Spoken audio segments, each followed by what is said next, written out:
اللہ تبارک و تعالیٰ کا لاکھ لاکھ شکر ہے کہ اللہ تبارک و تعالیٰ نے ہمیں رمضان المبارک کا یہ مبارک مہینہ نصیب فرمایا۔ عزیزان گرامی قدر احباب، رمضان المبارک کا مہینہ اپنی بے انتہا رحمتوں، وسعتوں، برکتوں کے ساتھ رواں دواں ہے، اور رمضان المبارک کا پہلا عشرہ جسے عشرہ رحمت کہا جاتا ہے وہ تقریباً گزر چکا ہے۔ عشرہ رحمت کے اندر اللہ تبارک و تعالی اپنے بندوں کے اوپر خصوصی رحمتوں کا نزول کرتا ہے۔ پورا سال اللہ تبارک و تعالی کی عمومی رحمتیں ہوتی رہتی ہیں بندوں کے اوپر، لیکن رمضان المبارک کے پہلے عشرے کے اندر اللہ تبارک و تعالی اپنی رحمتوں کے اندر فراوانی پیدا کرتے ہیں اپنے بندوں کے لیے۔ تو میرے بھائیو دوستو، رحمت کا جو عشرہ ہے وہ ہم سے کیسے گزرا، کیسے ہم نے غفلت برتی ہے اس کے اندر، کتنی عبادات سے ہم نے اس عشرے کو گزارا ہے، ہر شخص اس چیز کو بخوبی جانتا ہے کہ میں نے کتنی عبادات اس عشرے کے اندر کی ہیں، کتنی میں نے توبہ و استغفار اللہ تبارک و تعالیٰ کے سامنے کی ہیں، کتنا اللہ تبارک و تعالیٰ کو منایا ہے۔ ہر شخص اپنا احتساب خود کر سکتا ہے اس کے اندر۔ میرے بھائیو، اس دنیا کے اندر انبیاء علیہم السلام کے علاوہ کوئی بھی معصوم نہیں ہے۔ معصوم ہستیاں صرف انبیاء علیہم السلام ہیں۔ ہر شخص خطاکار ہے، گناہگار ہے، سیاکار ہے، اس سے غلطیاں صادر ہوتی ہیں، لیکن اللہ تبارک و تعالی غفور الرحیم ذات ہے۔ اللہ تبارک و تعالی اپنے بندوں کے ساتھ بے پناہ محبت کرتے ہیں۔ اللہ تبارک و تعالی اپنے بندوں کو دنیا کے کسی بھی موڑ پر غم کے اندر نہیں چھوڑتے ہیں، مشکلات کے اندر نہیں چھوڑتے ہیں، چاہے وہ کتنا ہی گناہگار کیوں نہ ہو، چاہے وہ کتنا ہی نافرمان کیوں نہ ہو، اللہ تبارک و تعالی پھر بھی اس کی مدد کرتے ہیں۔ اللہ تبارک و تعالی پھر بھی اس کو کھڑا کرتے ہیں، پھر بھی اسے سہارا دیتے ہیں۔ میرے بھائیو، تو اللہ تبارک و تعالی کا یہ خصوصی کرم ہوتا ہے کہ اللہ تبارک و تعالی نے اپنے بندوں کی خطاؤں کی معافی کے لیے توبے کا دروازہ کھول کر رکھا ہے، اور یہ توبہ کا جو دروازہ ہوتا ہے، حدیث شریف کا مفہوم ہے کہ غرغرے کی حالت تک یہ دروازہ کھلا رہتا ہے، ہر شخص کے لیے کھلا رہتا ہے۔ اللہ تبارک و تعالی اس طاق میں رہتے ہیں کہ میرا بندہ ابھی آئے گا میرے پاس، اپنے گناہوں کی معافی مانگ لے گا مجھ سے۔ حتیٰ یغرغر کے الفاظ آتے ہیں حدیث کے اندر، یہاں تک کہ غرغرے کی حالت تک انسان پہنچ جائے، اس وقت تک یہ دروازہ توبے کا کھلا رہتا ہے۔ لیکن اللہ تبارک و تعالی اتنا غفور الرحیم ہے میرے بھائیو کہ اللہ تبارک و تعالی ہماری معافی کے لیے بھی بہانے چاہتا ہے۔ ہماری معافی کے لیے اللہ تبارک و تعالی نے مختلف راستے کھول دیے ہیں ہمارے لیے۔ رمضان المبارک کا جب مہینہ آتا ہے، اللہ تبارک و تعالی کا خصوصی رحم و کرم یہ ہوتا ہے اپنے بندوں کے اوپر کہ سلسلۃ شیاطین کو جکڑ دیا جاتا ہے۔ زیادہ تر عموماً جو انسان گناہوں کے اندر مبتلا ہوتا ہے، گناہوں کا ارتکاب کرتا ہے، وہ شیطان کی وجہ سے کرتا ہے۔ تو اللہ تبارک و تعالی اپنے بندوں کے اوپر خصوصی رحم کرتے ہیں، خصوصی فضل کرتے ہیں، اپنی رحمتوں کی برسات کرتے ہیں، شیاطین کو بھی بند کر دیتے ہیں، جگڑ دیتے ہیں، تاکہ میرا بندہ میری طرف آ جائے، تاکہ میرا بندہ میری طرف رجوع کر لے۔ اور اس پر اللہ تبارک و تعالی بس نہیں کرتے ہیں، بلکہ اس مہینے کے اندر اللہ تبارک و تعالی اس کے چھوٹے چھوٹے عمل کو دگنا کر دیتے ہیں۔ وہ فرض پڑتا ہے تو اللہ تبارک و تعالی 70 فرائض کا ثواب اسے عطا کرتے ہیں۔ وہ نفل ادا کرتا ہے، اللہ تبارک و تعالی اسے فرض کے برابر ثواب عطا کرتے ہیں۔ یہ ایک اللہ تبارک و تعالی کی رحمتوں کا، برکتوں کا ایک سیزن ہوتا ہے میرے بھائیو، یہ رمضان المبارک۔ یہ رمضان المبارک کا مہینہ ہمارے لیے ایک درسگاہ ہے۔ یہ رمضان المبارک ہمارے لیے وہ گڑی ہے کہ پورا سال جو ہم اللہ تبارک و تعالی سے کٹے ہوئے ہوتے ہیں، تاکہ ہم اس مہینے کے اندر اللہ تبارک و تعالی کے ساتھ رابطہ اپنا جوڑ لیں، ہم اللہ تبارک و تعالی کے ساتھ اپنا تعلق مضبوط کر لیں میرے بھائی۔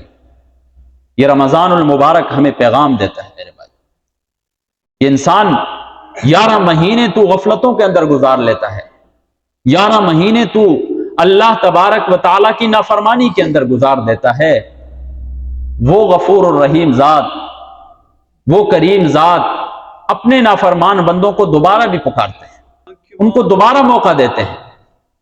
قرآن مجید کا آپ مطالعہ فرمائیں، جا بجا اللہ تبارک و تعالیٰ پکارتے ہیں اپنی گناہگار بندوں کو۔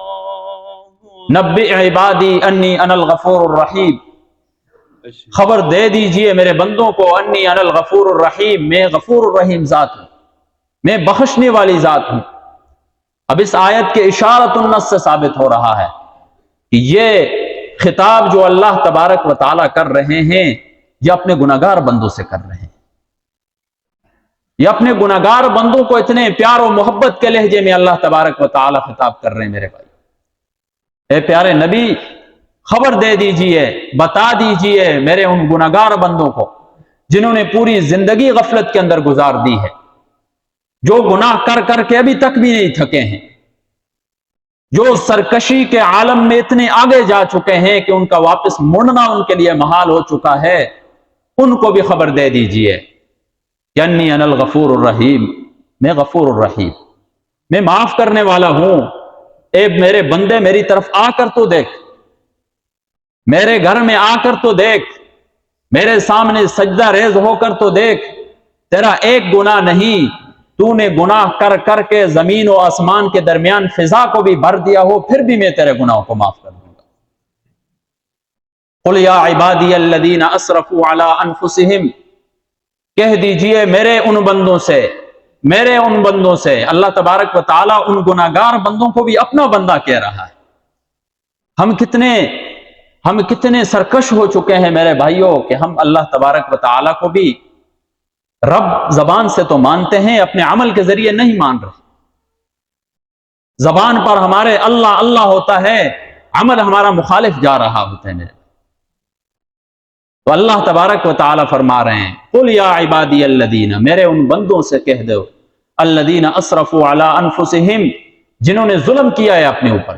کیا ظلم کیا ہے؟ کوئی شخص دنیا کے اندر گناہ کرتا ہے، وہ کسی دوسرے کا کچھ بھی نہیں بگاڑ سکتا ہے، اس کی تو کوئی حیثیت ہی نہیں ہے وہ کسی دوسرے کا کوئی برا بلا کر دے، وہ اپنے اوپر حقیقت میں ظلم کر رہا ہوتا ہے۔ اگر وہ کسی دوسرے کا حق مارتا ہے، اپنے اوپر ظلم کر رہا ہوتا ہے۔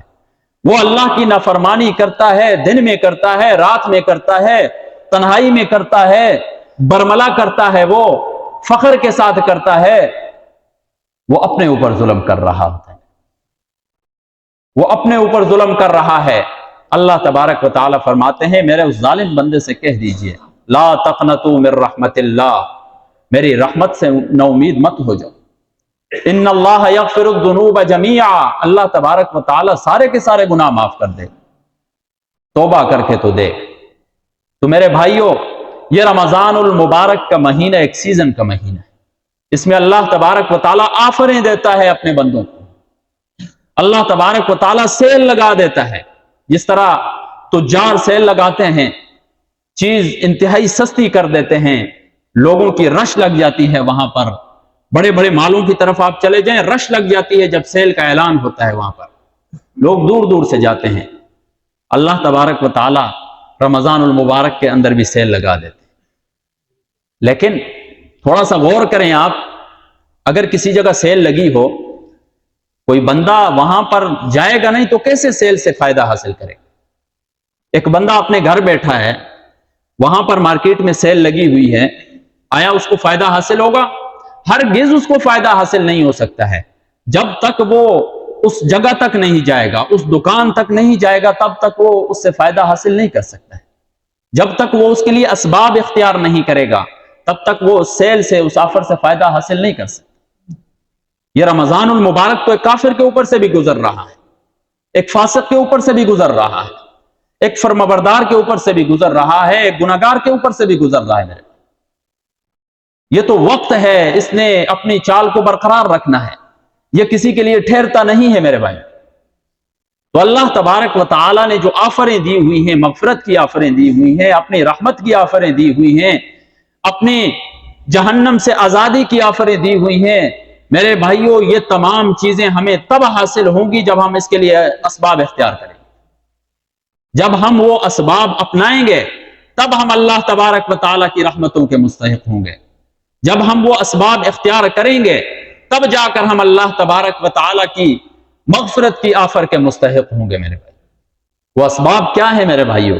سب سے پہلا سبب توحید ہے. ہم اللہ تبارک و تعالیٰ کو ایک مان لیں، یکتا مان لیں.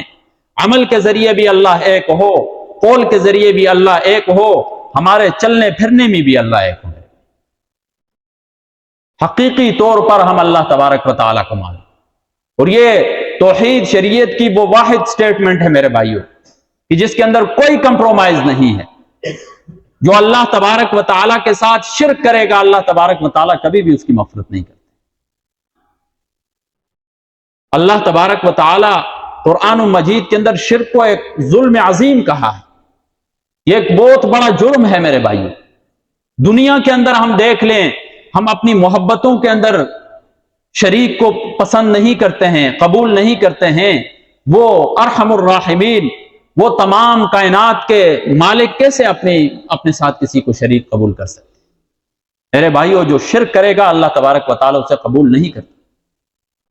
حضرت ابراہیم علیہ السلام نے جب اپنے والد کے لیے دعا کی تھی، وہ مشرک تھے. جب بعد میں پتہ چلا کہ مشرک کے لیے دعا نہیں ہو سکتے ہیں تو تبرأ منہ، وہ بری ہو گئے. تو مشرک کے لیے دعا بھی نہیں کر سکتے ہیں میرے بھائی. تو مغفرت کا پہلا سبب یہ ہے کہ ہم اللہ تبارک و تعالیٰ کو ایک مان لیں. اللہ تبارک و تعالیٰ کا اقرار زبان سے کر لیں اور تصدیق ہم اس کی دل سے کر لیں، اور پھر ہمارے ہر عمل کے اندر اللہ تبارک و تعالیٰ نظر آنا چاہیے. چاہے ہم کسی بھی فیلڈ کے اندر بیٹھے ہوں، اللہ تبارک و تعالیٰ ہمیں نظر آنا چاہیے. اور دوسرا سبب جو ہے مغفرت کا میرے بھائیوں، وہ ہے رمضان المبارک کے روزوں کا ہم اہتمام کریں. من صام رمضان ایمانا و احتسابا غفر له ما تقدم من ذنبه. جس نے رمضان المبارک کے روزے رکھے ایمان کی حالت میں اور ثواب کی امید رکھتے ہوئے، غفر له ما تقدم من ذنبه، اللہ تبارک و تعالیٰ اس کے پچھلے سارے گناہ معاف کر دیتے ہیں. لیکن تب گناہ معاف ہوتے ہیں جب وہ صحیح معنوں میں روزہ رکھتا ہے. روزہ صرف کھانے پینے جماع سے رکنے کا نام نہیں ہے میرے بھائیو. انسان کی آنکھ کا بھی روزہ ہوتا ہے، انسان کی زبان کا بھی روزہ ہوتا ہے، انسان کے ہاتھوں، انسان کے ہر عضو کا روزہ ہوتا ہے. آنکھ کا روزہ یہ ہے کہ وہ غلط جگہ کے اوپر نظر نہ لگائے. آنکھ کا روزہ یہ ہے کہ وہ غیر محرم کے اوپر نظر نہ لگائے.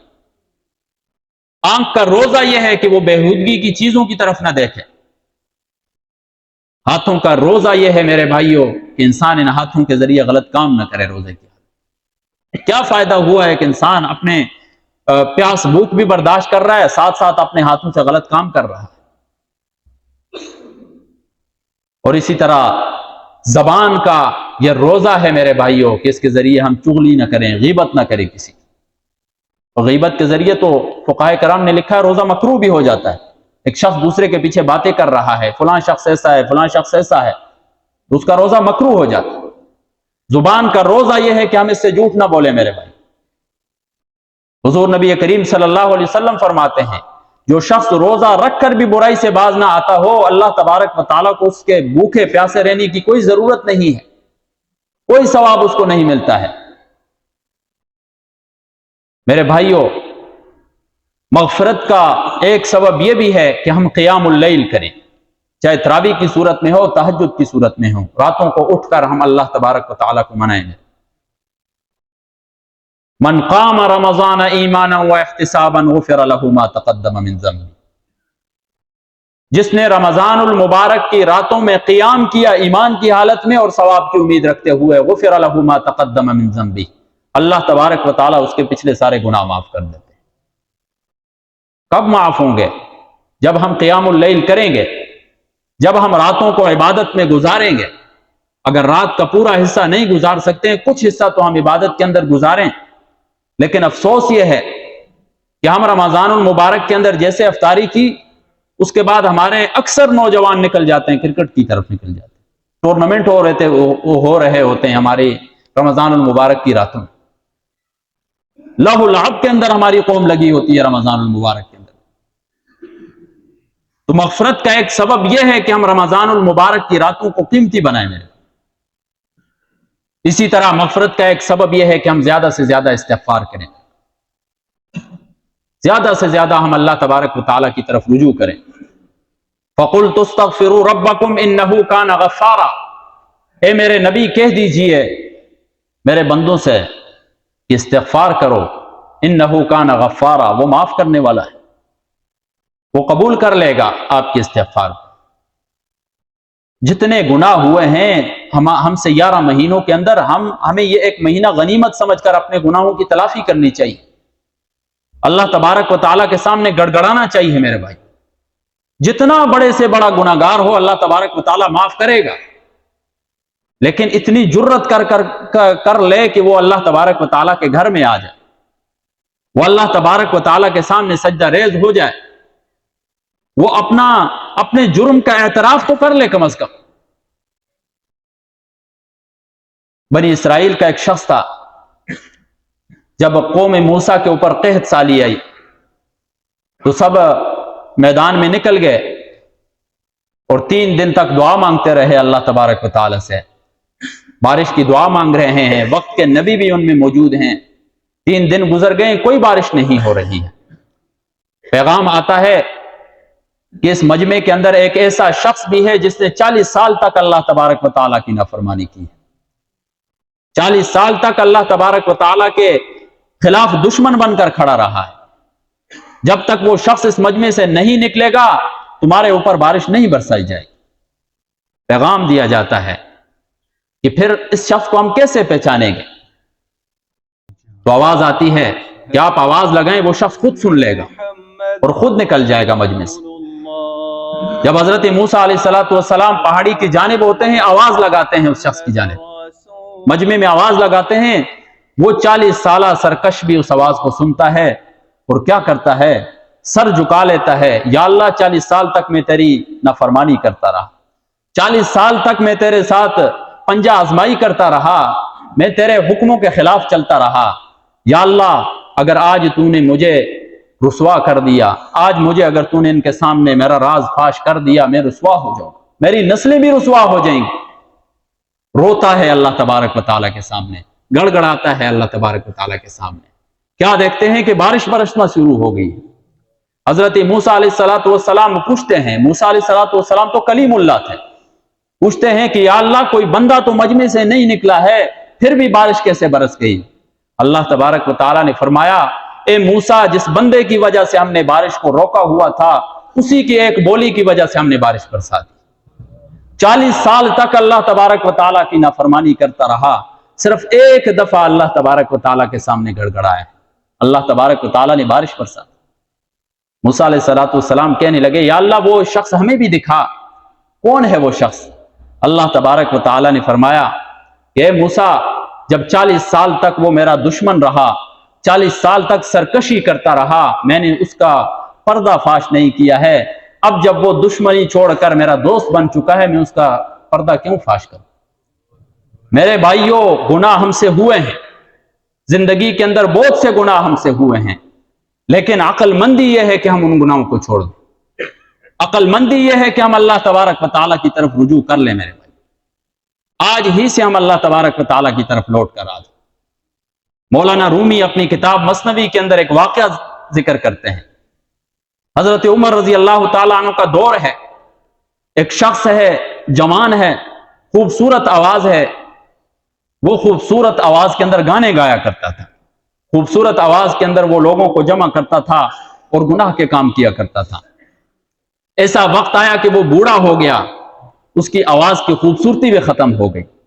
جب آواز کی خوبصورتی ختم ہوئی تو ایک دن مایوس ہو کر قریب قبرستان کے پاس ایک گڑھا تھا، اس میں جا کر بیٹھ گیا اور اللہ تبارک و تعالیٰ کی طرف سر اٹھاتا ہے، کہتا ہے یا اللہ پوری جوانی میں نے تیری نافرمانی کے اندر گزار دی، پوری جوانی میں نے تیری فرما برداری نہیں کی ہے، اب میں بھی ہار چکا ہوں، اب میں بھی ٹوٹ چکا ہوں، میں تیری طرف آنا چاہتا ہوں. حضرت عمر رضی اللہ تعالیٰ عنہ سوتے ہیں، خواب کے اندر ان کو بتایا جاتا ہے کہ عمر فلاں جگہ کے اندر میرا ایک دوست ہے، وہ بھوکا ہے، جا کر اسے کھانا کھلا دے. حضرت عمر رضی اللہ تعالیٰ عنہ اٹھتے ہیں، اس جگہ کی طرف جاتے ہیں، دیکھتے ہیں کہ ایک بوڑھا ایک گھڑے کے اندر ہے، جب اس کی حضرت عمر پر نظر لگتی ہے تو بھاگنے لگتا ہے کہ کہیں مجھے مار نہ دے کوڑے۔ حضرت عمر رضی اللہ تعالیٰ عنہ سے ٹھہرنے کا حکم دیتے ہیں۔ جب وہ ٹھہرتے ہیں، کھانا پیش کرتے ہیں، جب کھانا دیکھتا ہے تو وہ بوڑھا سمجھ جاتا ہے کہ اللہ تبارک و تعالیٰ نے میری سن لی ہے، فوراً زار و قطار رونے لگتا ہے، یا اللہ میں پوری جوانی تیری نافرمانی کے اندر گزار چکا تھا، میں نے ایک دفعہ اپنے دل کے ساتھ یا اللہ تجھے پکارا، تو نے میری فوراً سن لی۔ تو میرے بھائیوں، آج بھی اللہ تبارک و تعالیٰ ہماری سننے کو تیار ہے۔ کمی اس بات کی ہے کہ ہم اللہ تبارک و تعالیٰ کی طرف رجوع کر لیں، ہم اللہ تبارک و تعالیٰ کی طرف جانے والے بن جائیں میرے بھائی، ہم وہ اعمال کرنے والے بن جائیں جن سے ہمیں اللہ تبارک و تعالیٰ کا قرب حاصل ہو جائے۔ اسی طرح میرے بھائیوں، مغفرت کے اسباب میں سے ایک سبب یہ ہے کہ ہم مایوسی کو چھوڑ دیں، نا امیدی کو چھوڑ دیں میرے بھائی۔ نا امیدی حرام ہے، لا تقنطوا من رحمت اللہ، اللہ کی رحمت سے کبھی بھی نا امید نہیں ہونا چاہیے۔ ایک حدیث شریف کا مفہوم ہے کہ بروز محشر ایک شخص آئے گا، اللہ تبارک و تعالی اس کے سامنے اس کے گناہوں کا تذکرہ کیا جائے گا، اس کے گناہ گنائے جائیں گے، وہ اعتراف کرتا جائے گا، یا اللہ یہ بھی گناہ میں نے کیا، یہ بھی کیا، یہ بھی کیا۔ تو اللہ تبارک جب اس کے سامنے گناہ بیان کیے جائیں گے، وہ فوراً ارد گرد دیکھے گا، کوئی دیکھ تو نہیں رہا ہے، تو آواز آئے گی کہ آپ کو ایک پردے میں رکھا گیا ہے، کوئی آپ کو نہیں دیکھ رہا ہے۔ پھر اللہ تبارک و تعالیٰ اس کی بخشش فرما دیں گے اور اسے جنت میں داخل کر دیں گے۔ وہ شخص پوچھے گا، یا اللہ میرے تو سارے گناہ ہی گناہ ہیں، کوئی نیکی ہے ہی نہیں ہے، کس وجہ سے آپ مجھے جنت میں داخل کر رہے ہیں؟ اللہ تبارک و تعالیٰ فرمائیں گے، اے میرے بندے، اگرچہ تیرے سارے گناہ ہی گناہ ہیں، لیکن دنیا میں جب تو گناہ کرتا تھا، ساتھ تو یہ امید بھی رکھتا تھا کہ اللہ تبارک و تعالیٰ مجھے معاف کر دیں گے، تو اس تیرے ایک امید رکھنے کی وجہ سے میں نے تجھے معاف کر دیا۔ میرے بھائیو، اللہ تبارک و تعالیٰ سے کبھی بھی نا امید نہ ہو جائے۔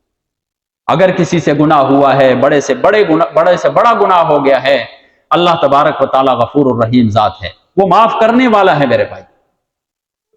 ضرورت اس امر کی ہے کہ ہم اس کی طرف لوٹ کر آ جائیں، ضرورت اس امر کی ہے کہ آج سے ہم اپنی سرکشی کو چھوڑ دیں میرے بھائی، ابھی سے ہم اپنی سرکشی کو چھوڑ دیں، اپنی بدماشیوں کو چھوڑ دیں میرے بھائیوں، ہم اللہ تبارک و تعالیٰ کے سامنے صرف ہمیں تسلیم کر لیں میرے بھائی۔ ضرورت اس امر کی ہے، آج بھی ہم دھل سکتے ہیں، ہمارے بھی گناہ معاف ہو سکتے ہیں میرے بھائیوں۔ بشر حافی، علامہ ذہبی نے اپنی کتاب کے اندر ایک واقعہ لکھا ہے بشر حافی کا، کہ بشر حافی ایک گناہگار شخص تھا، شراب و کباب کی مجلسیں لگایا کرتا تھا۔ ایک دن شراب و کباب کی مجلس کے اندر تھا کہ ایک نیک بندہ گزر گیا اور دروازے سے دیکھا اور کہا کہ تو آزاد ہے یا غلام ہے؟ اس نے کہا میں آزاد ہوں، میں تو غلام نہیں ہوں۔ اس نے کہا تو اتنا آزاد ہے کہ اللہ تبارک و تعالیٰ کی بھی نافرمانی کر رہا ہے۔ وہ بات اس کے دل پر لگی، فوراً اس کے پیچھے چل پڑا، برہنے پاؤں چل پڑا اور اس سے کہا کہ آپ نے کیا کہا؟ اس نے کہا کہ تو آزاد ہے، اتنا آزاد ہو چکا ہے کہ تو اللہ تبارک و تعالیٰ کی بھی نافرمانی پر اتر آ گیا ہے۔ وہ بات فوراً دل کے اوپر لگتی ہے، وہیں پر توبہ طائب ہوتے ہیں۔